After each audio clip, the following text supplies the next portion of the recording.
March 1, first car wash ng aking Tesla. So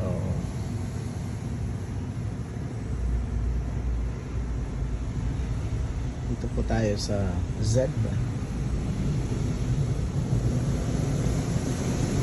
Okay, tingnan natin ito.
So habang nagka-carwash siya, manonood muna ako. Teka lang. Tapos ko lang yung pinapanood ko.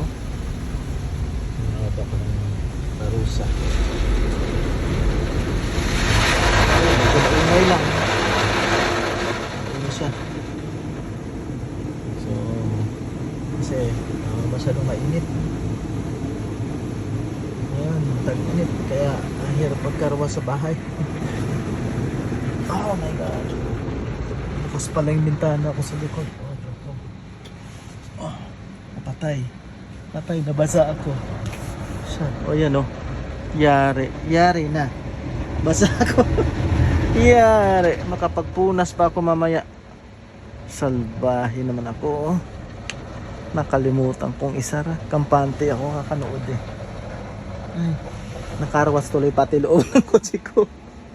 Ay, Diyos ko po. Lord. Yari. Sige guys. Punasan ko muna sa loob.